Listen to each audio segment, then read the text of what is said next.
काय बोलतो तो? हॅलो. तर अरविंद सावंत यांची प्रतिक्रिया पाहिल्यानंतर यावेळेला श्रीकांत शिंदे यांची देखील थेट प्रतिक्रिया आपल्याला पाहायला मिळणार आहे। एका बाजूला सत्ता संघर्षाच्या फैसल्यासंदर्भातली मोठी बातमी येते। घटनापीठाचा स्थगिती देण्यास त्या ठिकाणी नकार आपल्याला पाहायला मिळतोय। पक्ष चिन्हाचा निर्णय घेण्यास आयोगाला आता मुभा देण्यात आलेली आहे। त्यामुळे आयोग या पुढच्या काळामध्ये काय करतं, सर्वस्वी निर्णय तिकडे असेल, खरी शिवसेना कोण हे आता आयोगच ठरवणार आहे। तत्पूर्वी श्रीकांत शिंदे माध्यमांशी बोलताय आणि थेटपणे त्यांची प्रतिक्रिया आपण पाहणार आहोत। एकनाथ शिंदे गटाला यावेळेला दिलासा मिळालाय। मला वाटतं कॉन्स्टिट्यूशनल बेंच बनल्यानंतरची पहिलीच हिअरिंग जी आहे ती आज होती आणि सकाळपासून ही हिअरिंग सुरू होती। आणि मला वाटतं कोर्टामध्ये नेहमी जो आहे तो सत्याचा विजय जो आहे तो होत असतो आणि सत्याच्या बाजूने जे आहे ते नेहमी निकाल दिले जातात। आणि आज मला वाटतं मोठा दिलासा जो आहे तो आज आम्हा सगळ्यांना मिळालेला आहे की ज्या निर्णयाची स्थगिती समोरचे लोक मागत होते त्या निर्णयाला कोर्टाने कुठेही स्थगिती दिलेली नाही आहे। कारण की कोर्टाचा विषय आणि इलेक्शन कमिशनचा विषय हा वेगवेगळा आहे। हे पहिल्यापासून आम्ही सांगण्याचा प्रयत्न करत होतो की इलेक्शन कमिशनच्या पर्व्ह्यूमध्ये काही गोष्टी येतात आणि कोर्टाच्या पर्व्ह्यूमध्ये काही गोष्टी येतात।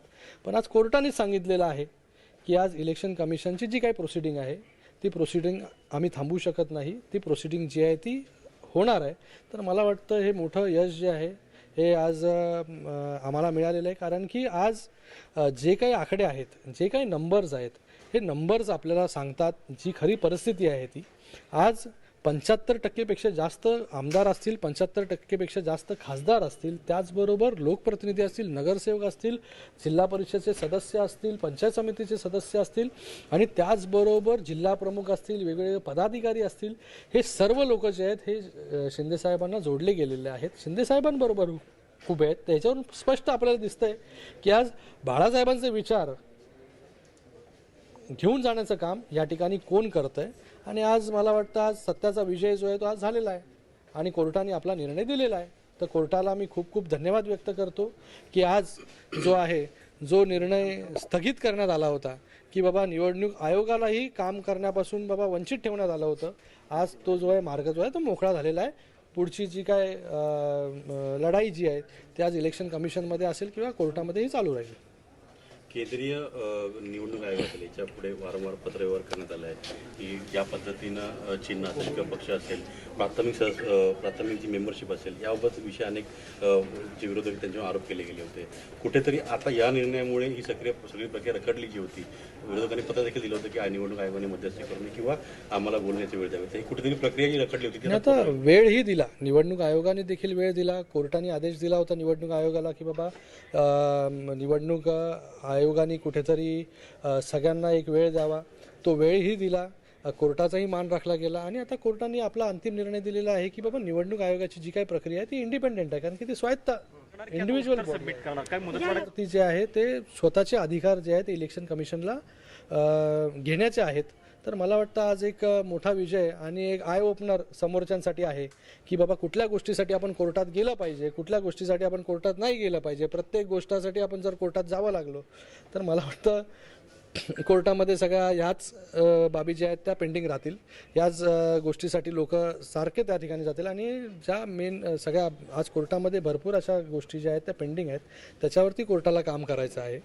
तर मला वाटतं आज एक आय ओपनर आहे। तर याच्या पुढे जेव्हा कोर्टामध्ये जातील तेव्हा विचारपूर्वक यांनी कोर्टामध्ये गेलं पाहिजे।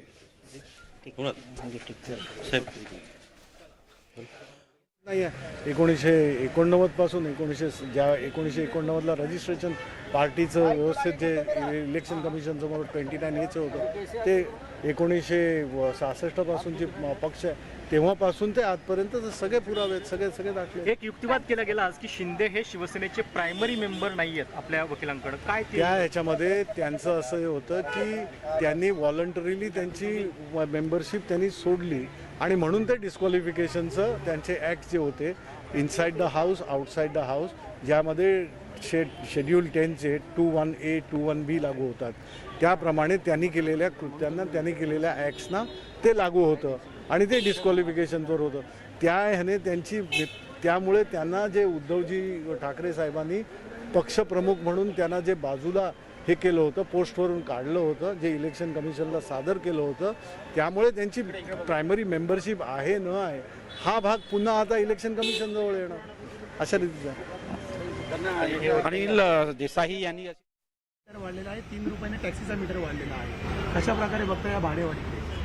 त्याच्या आधी आपल्याला इनपुट सगळे पाहावे लागतील, काय त्यांचे कॅल्क्युलेशन्स होते. पण मला वाटतं जे आपले रिक्षेवाले आहेत त्यांना वाढ झालेली आहे त्यांच्या रेंट्समध्ये, तर त्यांच्यासाठी ते चांगलं आहे. ममता जी, आपने सड़कों पर खड्डे की बात भी उठाई, एक नियम